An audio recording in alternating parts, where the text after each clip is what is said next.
श्रीमद् भागवत महापुराण की कथा आप लोग सुन रहे हैं। अधिकतर विद्वानों के मुंह से आपने सुना होगा कि विद्यावताम भागवते परीक्षा। ये श्लोक पूरा कर देता हूँ। बहुत लोगों की शंका होती महाराज ये पूरा श्लोक कैसा है कि रणस्थले शस्त्रभृताम परीक्षा, बड़ा सुंदर श्लोक।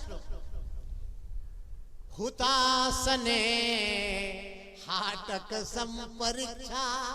चार बातें बड़ी महत्वपूर्ण हैं कि विपत्ति काले ग्रहणी परीक्षा और विद्यावताम भागवते परीक्षा। रणस्थले युद्ध भूमि में योद्धा की परीक्षा ली जाती है। ऐसे तो बहुत लंबी लंबी बातें लोग फेंकते रहते हैं, वहां डांट दिया तो लोग भाग गए, वहां ऐसा कर दिया तो ऐसा हो गया। लेकिन युद्ध भूमि में मुझे शेक्सपियर की एक पंक्ति याद आ रही, the cowards die many time before their death. Shakespeare कहते हैं कि कायर अपनी मृत्यु के पहले कई बार मर जाते हैं, लेकिन योद्धा की परीक्षा युद्ध भूमि में होती है।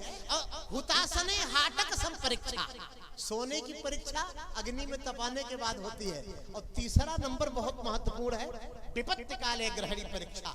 विशेष करके कलयुग की लेडीज प्रेमियों, पति के धन पर सुख भोगना चाहती है 90%।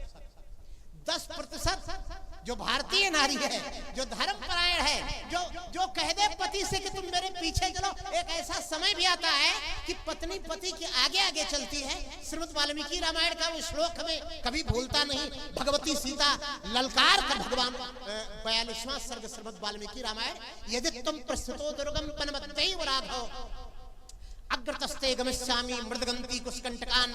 यदि 14 वर्ष के वनवास के लिए श्री राघव पिता के वचनों का पालन करने के लिए आप जा रहे हैं, तो आपकी धर्म पत्नी सीता अग्रतस्ते गमिष्यामि, आपके आगे आगे चलेगी। और ऐसे आगे आगे नहीं, कुश और कांटों को कुचलती हुई तपस्वी महाराजा धीराज जनक की बेटी आपके आगे आगे चलेगी।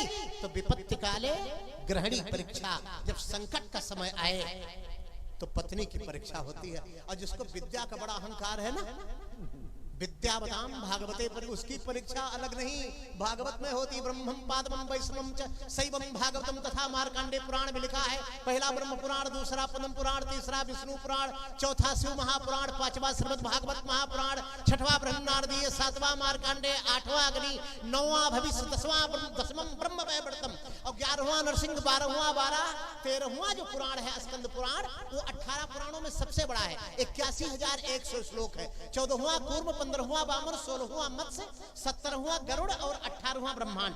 ये 18 पुराणों की जो रचना भगवान वेदव्यास ने की, उसमें मैं आपको विश्वास के साथ सबको बता रहा हूँ।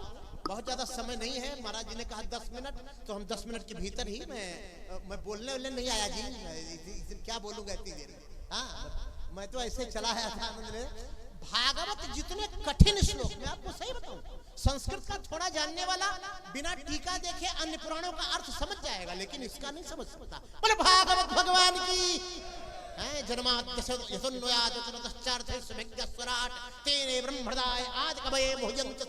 ये प्रथम श्लोक है। आप व्यास का वर्णन करें तो उससे केवल इतना कहिए महाराज जी बुरा न मानिएगा, पहला श्लोक या तो बिना देखे पढ़ के सुना दीजिए, या तो भागवत देख के पढ़ करके सुना दीजिए, तो आप व्यासपीठ पे बैठने का अधिकारी हैं, नहीं तो नहीं है। भागवत में, मंदिर में, धर्म में आप लोग मनोरंजन मत खोजिए। ये भी एक तरह का मेडिकल स्टोर है जहां दवाई मिलती है। बोलो जय श्री हरि। 335 अध्याय और आज 6वां दिन है। खष्टे उद्धव समागम, पंचमे रुक्मिणी विवाह। महाराज जी शायद रुक्मिणी विवाह सुना चुके होंगे। आज सुदामा चरित्र भी, कल परीक्षित जी की विदाई, शायद आज 6वां दिन है। 16 इधर भगवान ने रासलीला किया। रासलीला माने नाचना कूदना नहीं। आजकल तो सबसे रास माने खूब कूदो, घुंघरू बांध के खूब हल्ला मचाओ। रास माने रस का स्वाद लेना। रस शब्द से रास बना है, वही रसो वैसा। रस माने परब्रह्म, उसी परब्रह्म श्री कृष्ण का जो स्वाद है,